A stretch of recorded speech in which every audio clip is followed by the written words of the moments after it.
Alright, so I tried to film this video on my big camera, but I didn't like the flow of the video, and now I'm 7 months pregnant, and so talking for an extended amount of time and making coherent sentences is a little bit harder, but I think I'm in the mood right now to share with you my story. So I'm so proud of NikkiTutorial's for coming out in her video.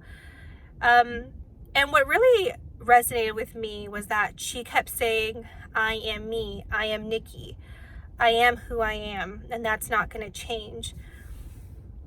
And although I'm not transgender, and although I'm not necessarily coming out, I feel like I can relate a lot to her in terms of the label society gives you and what people assume you're going to be like simply because you look a certain way or you have a certain kind of label.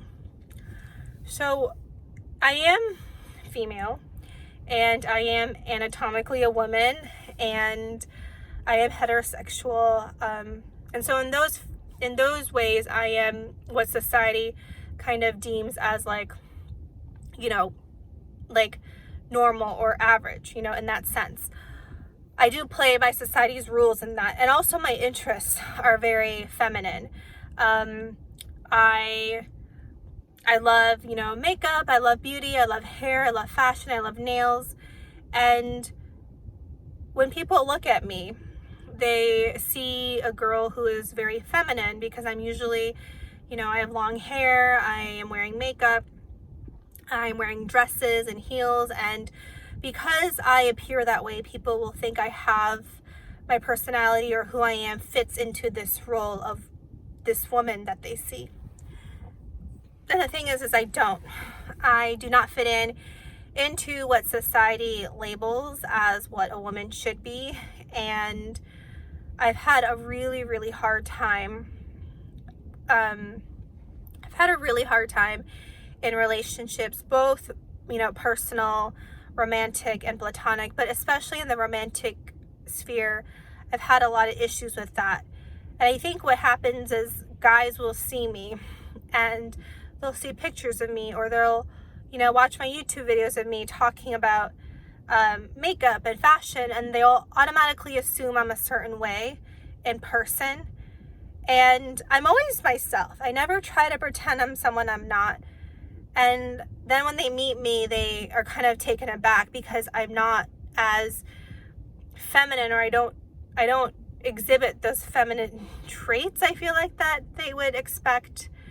And eventually in these relationships, usually I actually get ghosted because it's kind of like when you buy a package and you think you're going to get what you see on the internet, online shopping, and then when you actually receive the package, it's not what you thought it was. And I think being an Asian American woman, a lot of men have stereotypes about me, especially when I dress up in a very feminine way.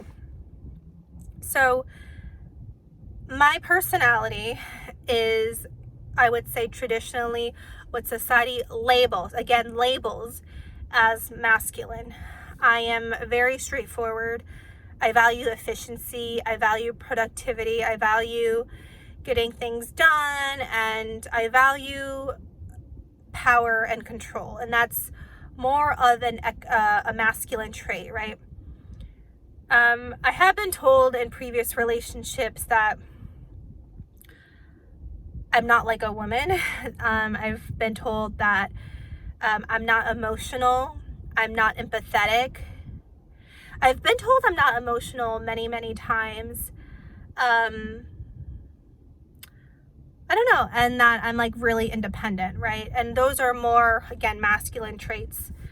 And there was a period of my life in my 20s, like probably in my earlier 20s, where I tried to change myself for that. I tried to read a bunch of these books like The Feminine Mystique, and I remember I had this coach, and she said, when you're at home or in the relationship, you have to turn on this feminine switch, and when you're in your business, you need to turn on this masculine switch, because my personality is very well suited for business, I would say, and I think that's why certain masculine traits are associated with economic power.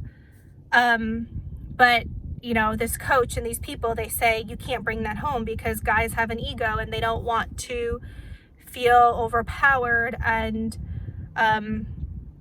you know, you need to learn how to nurture them and massage their ego, make them feel good, and blah, blah, blah. So I actually tried. I tried really hard to fit that mold, and I would try to do things that were more feminine of me, and it didn't work. It didn't work because when you're trying not to be yourself, it only backfires. And what I realized in those relationships, that, you know, it's not worth being in a relationship in which I have to force myself to be somebody I'm not, right? For the sake of being able to fit into their definition or society's definition of what a woman should be.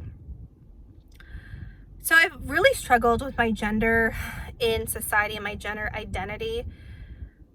The more successful I got, the more financially successful I became, the more powerful I became, the fewer women I saw at the top.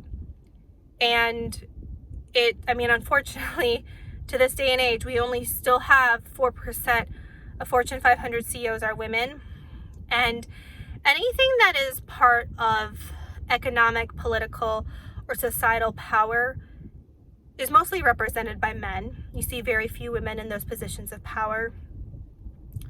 And it's not coincidence that there's not enough women up there at the top. And it's not like there's this iron gate that prevents women from going in, but there's a lot of nuances in society that make it so much harder for women to get up there. And I mean, it's so hard to even, like, let's say be a Fortune 500 CEO. It's like so hard in the first place. But then when you're creating all these other barriers, it's going to be 100, 1,000 times harder for women because of all the nuances that society tells us.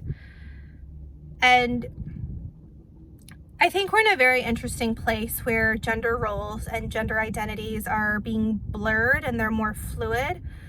But at the same time, I still think the men in those positions of power, men in positions of economic, political, social power, want to be considered men. They want to be considered manly.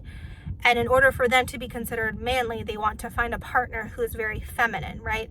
They don't want to be with a woman who is on an equal playing field, right? Or is more masculine, because that kind of threatens their masculinity. And so in my relationships, I've always had a hard time because, you know, men would always say, I want a smart, ambitious girl. They say that. But in actuality, I think a lot of the very successful men want a woman they can control, want a woman they can not puppet around, but, you know, someone who is more submissive and strokes their ego and makes them feel like the man. And again, I'm really bad at that. I'm not good at making men feel like men. I just don't know how. Like, I just doesn't come naturally to me. Which is why I've had a lot of trouble in relationships.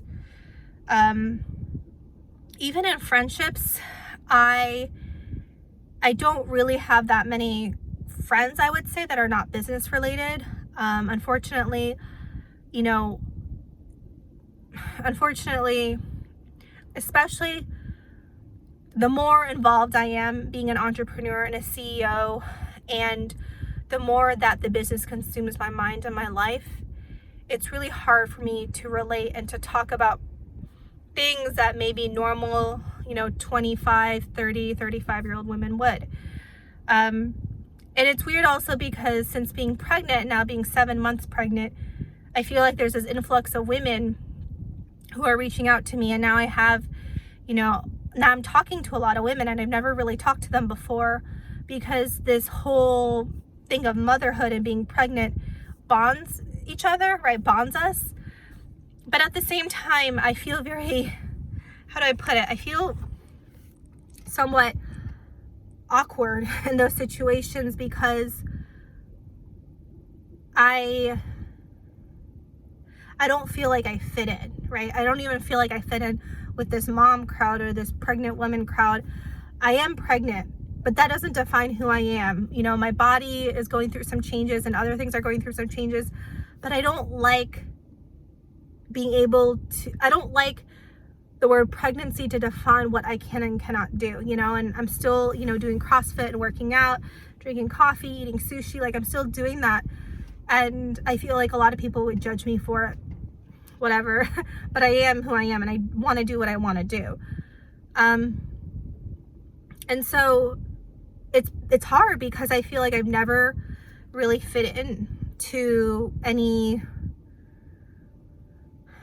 label, right? I've been told even by my family, and you know, my parents are very, very traditionally, you know, Chinese American, that I'm not womanly enough, and I've been told that I should focus on, you know, getting married and having a family and stop focusing on economic power and success, which is really hard to hear because when you're being told you shouldn't be who you are, or you should fit into what society wants you, and all your relationships have failed because you know, the men didn't get what they expected when they ordered the package, kind of thing. You feel really lost, and it's not like a label. Like I can't tell people like, oh, I'm gay, I'm transgender, I'm whatever. It's more like it's more like I don't fit into this personality or into this role that people think I should be. So I think labeling and what society expects of you is not just for, you know, the way your organs are or who you're attracted to. It can be in a lot of different forms and a lot of different ways. And mine is that I don't fit into what society says a woman should be. And I think it's a lot better now today than it was maybe 20, 50 years ago for a woman, especially one who is very, you know, I'm very success oriented. I'm very achievement oriented. I love working. I love seeing results. I love, you know, growing a company. It's one of the best things. Like it makes me so happy to work. And I'm glad I can do that now, but I do know that I'm gonna still get judged for it. And even being a mom, which will soon happen in a couple of months, I've already accepted that there's gonna be a ton of women who are gonna judge me. And they're gonna say, who does she think she is? And she's a terrible mom, and she's blah, blah, blah, blah, and all this. Like I already know that, and I've already accepted it. And I know people are gonna judge me and our family because of it. But I refuse to fundamentally change who I am to fit into society's mold of what I should be. I don't know if you can see I'm like tearing up a little bit. And so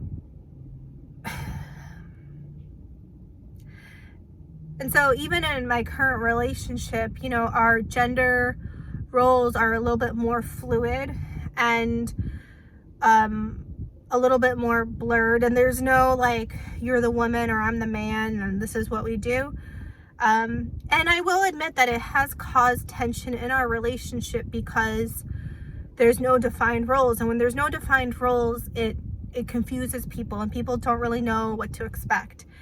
And it is a lot easier to have, you know, the man be the masculine and the woman be the feminine. But when you have, like, for example, me, I'm both feminine and masculine, then what kind of role, you know, does the other person play, and vice versa? And so there has been a struggle there. And, you know, even currently right now, I am, you know, the breadwinner, and I'm going to be the breadwinner for my family. And that also creates a whole nother subset of problems. And I still think a lot of women aren't comfortable talking about it, or a lot of women don't want to, how do I put it? They don't want to say that they're the breadwinner or they're the provider, because it makes them, you know, it's not, I don't know.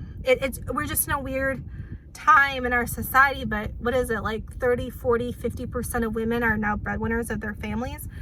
So I think there's change, but it's still not progressing.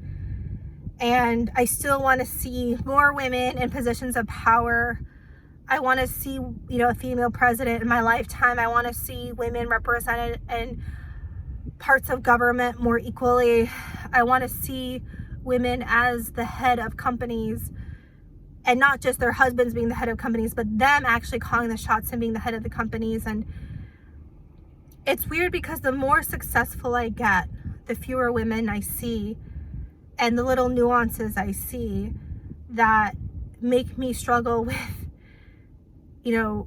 being a woman. And sometimes I wish, there have been many times I wish that I wasn't one, because I feel like I could be a lot more successful, because I feel like I wouldn't have to fight against all these nuances that society shoves out at me, but yeah, but that's kind of my response to NikkiTutorial's, and that, we're all struggling, and even if it's not defined by a label,